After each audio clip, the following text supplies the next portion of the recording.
कहानी की शुरुआत में हम रात का समय देखते हैं जहां पर एक कपल अपने घर से बाहर निकलते हैं और अपनी कार में बैठकर वहां से चले जाते हैं। कपल के जाने के बाद घर के बाहर कुछ दूर पर खड़ी एक दूसरी कार के अंदर से 3 चोर बाहर निकलते हैं और उस कपल के घर में चोरी करने के लिए चले जाते हैं। उन चोरों का एक साथी कार में ही रहता है ताकि अगर कोई प्रॉब्लम हो तो वो कार को पहले से ही स्टार्ट रखे। अब वो तीनों चोर घर के दरवाजे पर आ जाते हैं जहाँ पर उनकी साथी अपनी ट्री की मदद से दरवाजे को खोल लेती है और जब दरवाजा खुलने पर अलार्म बजता है तो वहाँ पर कपल का डॉग आ जाता है जिसे सभी डर जाते हैं, लेकिन जल्दी इन्हें पता चल जाता है कि वो डॉग काफी ज्यादा फ्रेंडली है। जिसके बाद वो कपल के घर में मौजूद एक कीमती पेंटिंग को ढूंढना स्टार्ट करते हैं क्योंकि वो लोग उसी पेंटिंग को चुराने आए हैं। इसके बाद हम घर के बाहर कार में मौजूद चोरों के साथी को देखते हैं जिसे सामने से एक कार आती हुई दिखाई देती है और ये कार किसी और की नहीं बल्कि उस घर के मालिक की ही थी क्योंकि वो लड़की अपना पर्स घर पर ही भूल गई थी। अब कपल के वापस आने से चोर पूरी तरह से डर जाते हैं, लेकिन ये उनकी किस्मती थी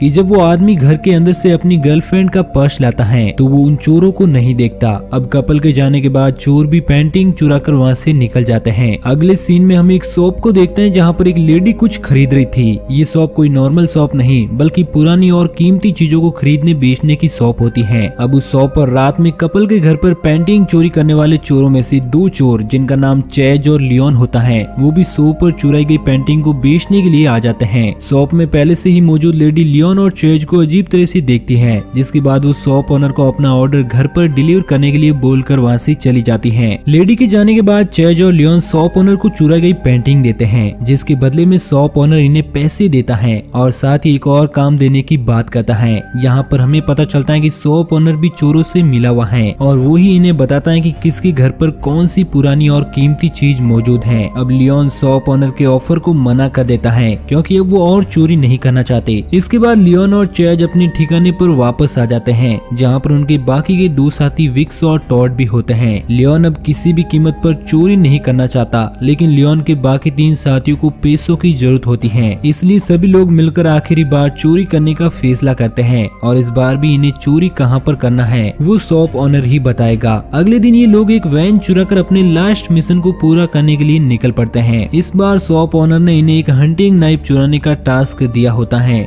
जिसे दास प्रथा के समय अमीर लोग गरीबों का शिकार करने के लिए इस्तेमाल करते थे। अब ये लोग अपनी गाड़ी में नाइफ की हिस्ट्री के बारे में डिस्कस करते हुए उस जगह पर पहुंच जाते हैं जहां से इन्हें नाइफ चुरानी है। चैज सभी से कहता है कि इस बार मैं बाहर गाड़ी में नहीं रुकूंगा बल्कि तुम लोगों के साथ अंदर चलूंगा। इसके बाद सभी लोग अंदर आ जाते हैं जहाँ पर दरवाजा खोलते ही अलार्म बजने लगता है, लेकिन ये जगह गाँव या शहर से काफी ज्यादा दूरी पर थी इसलिए इन्हें जरा भी डर नहीं लगता और वो लोग नाइफ चुराने के लिए अंदर आ जाते हैं। विक्स और टॉड एक साथ नाइफ खोजने की कोशिश करते हैं और वहीं लियोन और चेज एक साथ ऊपर आकर नाइफ ढूंढते हैं। अब अचानक से टॉड गायब हो जाता है और जब विक्स टॉड को ढूंढती हुई एक कमरे में आती है तो वो देखती है कि कमरे का दरवाजा बंद था। अब विक्स को कोई पीछे से आकर बेहोश कर देता है, जिसके बाद चेज और लियोन पर भी पीछे से हमला होता है और जब उनकी आंखें खुलती हैं तो वो दोनों खुद को टॉड और विक्स के साथ बंधे हुए पाते हैं और इन चारों को गाड़ी में बैठाकर कहीं पर ले जाया जा रहा होता है। तो एक बंदा जिसका नाम मैलोरी होता है वो गाड़ी का पर्दा हटाता है और यहाँ पर लियोन और चेज देखते हैं कि यहाँ पर वो लेडी भी मौजूद थी जिसे इन्होंने शॉप पर देखा था। इस लेडी का नाम कैथरीन होता है जो एक शाही परिवार की वंशज होती है और इन्होंने जहाँ से हंटिंग नाइफ चुराने की कोशिश की थी वो प्रॉपर्टी भी कैथरीन की ही थी।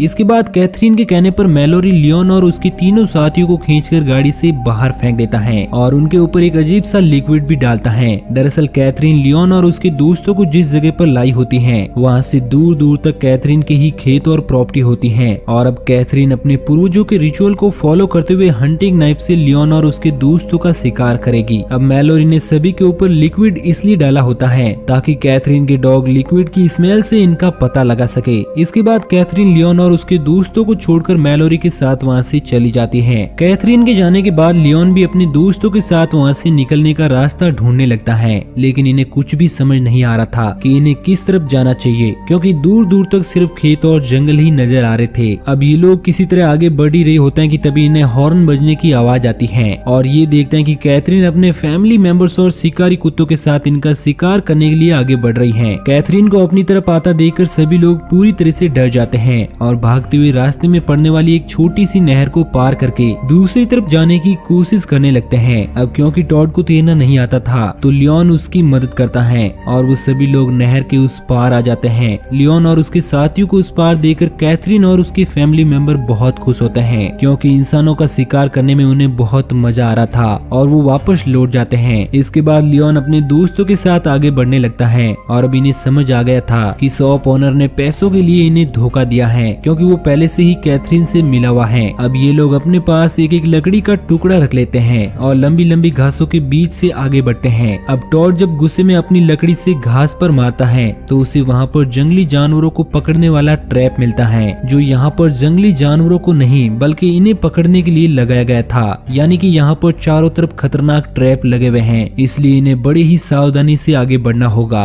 और अगली पल ये देखते हैं कि कैथरीन अपने फैमिली मेंबर्स और शिकारी कुत्तों के साथ इनका शिकार करने के लिए यहाँ पर आ चुकी हैं। अब कैथरीन को अपनी तरफ आता देखकर ये सभी लोग बुरी तरह से डर जाते हैं और भागते हुए एक वॉल के पास पहुंच जाते हैं। लेकिन वॉल को पार करने के दौरान टॉड नीचे गिर जाता है और एक ट्रैप में फंसने की वजह से घायल हो जाता है। इसके बाद लियोन और चैड मिलकर टॉड को ट्रैप से बाहर निकालते हैं और वॉल के ऊपर चढ़ाते हैं। चैज तो ऊपर चढ़ जाता है लेकिन लियोन अभी भी नीचे ही था और अब यहाँ पर कैथरीन के डॉग भी आ जाते हैं जो लियोन पर अटैक करके उसे घायल कर देते हैं। लियोन अपने दोस्तों की जान बचाने के लिए खुद को अकेला छोड़कर उन्हें आगे बढ़ने के लिए कहता है क्योंकि इसके अलावा उनके पास कोई और ऑप्शन नहीं था। अब विक्स टॉड के घाव पर पट्टी बांध देती हैं और वहीं दूसरी तरफ लियोन की सांसें अभी भी चल रही थी जिसके सामने कैथरीन अपने फैमिली के साथ बैठकर बड़े ही आराम से कॉफी पी रही होती है। इसके बाद कैथरीन हंटिंग नाइफ की मदद से लियोन का गला काटकर उसे मार देती है और अपने फैमिली के ट्रेडिशनल रिचुअल को पूरा करती है। इसके बाद कैथरीन लियोन के ब्लड को माइल्स के चेहरे पर लगाती है और उसे रिवार्ड के तौर पर हंटिंग नाइफ देती है क्योंकि ये माइल्स के लाइफ का पहला ह्यूमन हंट होता है।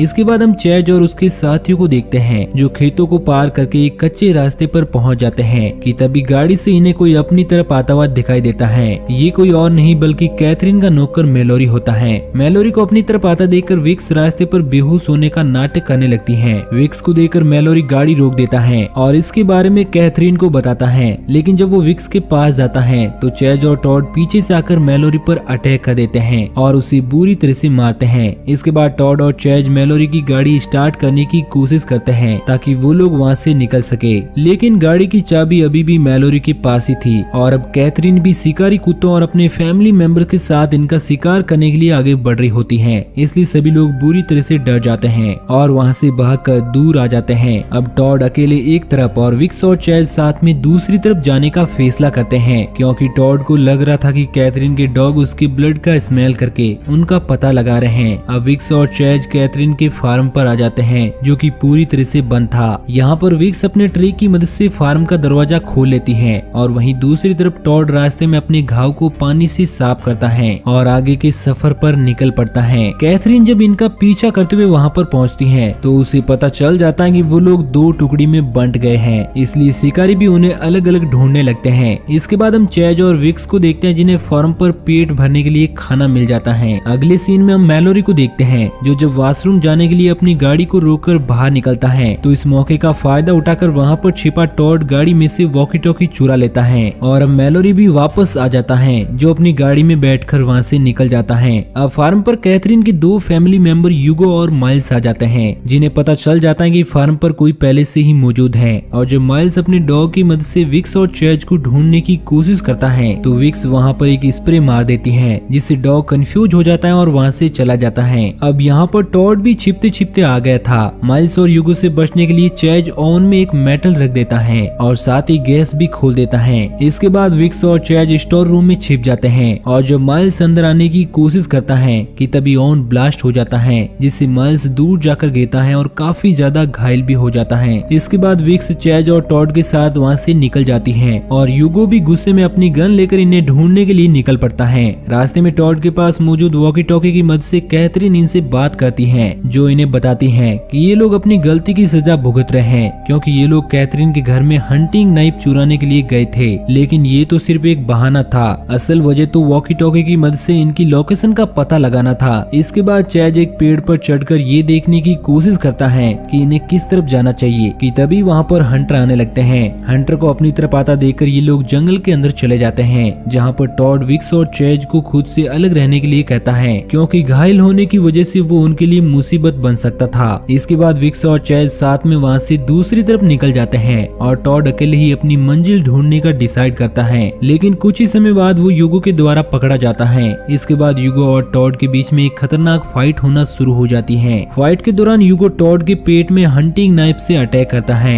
लेकिन इस दौरान यूगो की गन से गोली चल जाती है जो कि यूगो को लगती है और इस प्रकार यूगो और टॉड दोनों मारे जाते हैं। यूगो की गन चलने की आवाज कैथरीन ने भी सुन ली थी, जिसके बाद वो डिसाइड करती है कि अब वो अकेले ही हंटिंग करेगी। अगले सीन में हम हैमी गटन को देखते हैं जो मैलोरी के साथ बैठा होता है कि तभी वहाँ पर पीछे से विक्स और चैज आ जाते हैं। विक्स हैमी गटन पर गन तान देती है। अब हैमी गटन बड़े ही चालाकी से एक चाकू उठाकर विक्स पर अटैक करने के लिए आगे बढ़ता है, लेकिन विक्स हैमी गटन को शूट कर देती है जिससे उसकी वहीं पर मौत हो जाती है। इसके बाद विक्स मैलोरी को शूट करती है, लेकिन मैलोरी किसी तरह से बच जाता है और विक्स को अपने कब्जे में ले लेता है। ये देखकर चैज उस इंस्ट्रूमेंट को बजा देती है जिससे शिकारी कुत्तों को कंट्रोल किया जाता था। चैज के इंस्ट्रूमेंट बजाते ही शिकारी कुत्ते मैलोरी के ऊपर टूट पड़ते हैं, जिससे मैलोरी भी मारा जाता है और चैज विक्स के साथ मैलोरी की कार में बैठकर वहाँ से निकल जाता है। रास्ते में एक फॉक्स इनकी गाड़ी के सामने आ जाती है, जिसे बचाने के चक्कर में चैज गाड़ी को एक पेड़ से टकरा देता है और इस दौरान एक लकड़ी विक्स की बॉडी के आर पार हो जाती है, जिससे विक्स को बहुत तेज दर्द हो रहा था।